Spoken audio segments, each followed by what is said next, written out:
خداوند یسوع مسیح کے بابرکت اور فتح مند نام میں آپ سبوں کو سلام۔ میں پاسٹر ڈیوڈ خداوند کا کلام آپ کے ساتھ شیئر کرنا چاہتا ہوں۔ آئیے خداوند کے کلام پر تھوڑی دیر غور کریں گے۔ زبور 37 اس کی 4 آیت کو جب پڑھتے ہیں تو لکھا ہے، خداوند نے مسرور رہ، وہ تیرے دل کی مرادیں پوری کرے۔ اپنی راہ خدا پہ چھوڑ دے، وہی سب کچھ کرے۔ آئیے عزیزو، آج ہم اس حوالے پر غور کرتے ہیں۔ زبور 112 کو پڑھیں تو وہاں بھی یہ لکھا ہے، مبارک ہے وہ شخص جو خداوند کے حکموں میں خوب مسرور رہتا ہے۔ اور پھر آگے بڑا ہی خوبصورت بابرکت وعدہ کیا گیا ہے، لکھا ہے، مبارک ہے وہ شخص جو خدا سے ڈرتا اور اس کے حکموں میں خوب مسرور رہتا، اس نسل زمین پر زور آور ہوگی، راست بازوں کی اولاد مبارک ہوگی۔ آئیے عزیزو، آج ہم اس مشہور آیت پر غور کریں گے۔ خداوند میں مسرور رہ، وہ تیرے دل کی مرادیں پوری کرے۔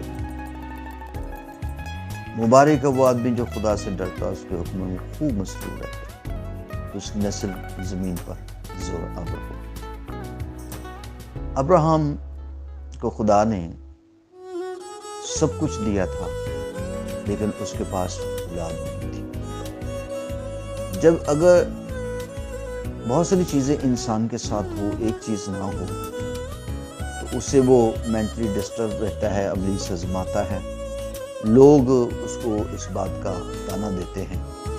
یہی بات خدا کے کلام میں لکھا ہے، ابراہیم نے کہی کہ خداوند، آپ نے مجھے سب کچھ دیا، لیکن آپ نے اولاد نہیں دی، اور میرا نوکر الیعزر جو ہے وہ میری تمام پراپرٹی کا مالک بن جائے گا۔ پھر خداوند نے کہا، ابراہیم، کیا تو آسمان کے تاروں، ریت کے ذروں کو گن سکتا ہے؟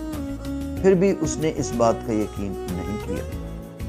پھر خداوند نے اس کے ساتھ ایک خوبصورت عہد باندھا، جانوروں کے ٹکڑے کیے گئے، اس میں سے ایک مشعل کی طرح خدا کی آگ خدا کی حضوری گزر گئی۔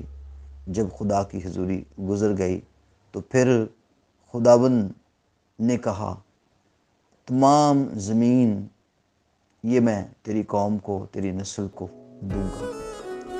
جس وقت خدا کا عہد باندھا جا رہا تھا، خدا گزر رہا تھا، ابراہیم کو اس عہد پر خدا کے عہد پر یقین آیا، اور اس نے اس بات کا یقین کیا، اور اس نے یہ بات کہی۔ پھر اس کے بعد ابراہیم کا ایمان کبھی نہ ڈگمگایا، اور یہی بات رومیو کے 4 باب میں لکھی ہے۔ ابراہیم خدا پر ایمان لایا، اس نے کہا، میرا خدا مردوں میں سے زندہ کرنے کی قدرت رکھتا ہے۔ وہاں لکھا ہے، جو چیزیں نہیں ہیں ان کو خدا ایسے بلا لیتا ہے جیسے پہلے سے موجود ہوں۔ اور ابراہیم نے ان چیزوں کا یقین کیا جو نظر نہیں آتی تھی، اور لکھا ہے، ابراہیم خدا کے وعدے پر یقین کرتا ہوا اس میں مسرور ہو گیا، اور اس نے خدا کے وعدے پر یقین کیا، اور خداوند کے حضور راست باز گنا گیا، خدا کا دوست کہلایا، اور اس نے ان چیزوں کی بابت جو نظر نہیں آتی تھی یقین کیا۔ لکھا، ابراہیم ضعیف ہو گیا، لیکن اس کا ایمان ضعیف نہ ہوا۔ کیوں ایمان ضعیف نہیں ہوا؟ کہ اس نے خدا کے وعدے پر یقین کیا، خدا نے جو وعدہ کیا، خداوند کو سچا جانا، اور خداوند میں مسرور رہا۔ خدا نے اس کی زندگی میں ایک بڑا عظیم جلالی معجزہ کیا، اس کو خداوند نے برکت بخشی، وعدے کا فرزند بخشا، اسحاق بخشا، اور اسحاق اس کی زندگی میں ایک سب سے بڑی برکت کا تحفہ تھا۔ جو برکت ابراہیم کی تھی، وہ خداوند نے وہی برکت اسحاق کو دی۔ پہلے ابراہیم کا خدا، پھر اسحاق کا خدا، پھر یعقوب کا خدا، پھر اس نے اس کی نسلوں کو برکت دی، تب جب خداوند نے مسرور رہا۔ God bless you.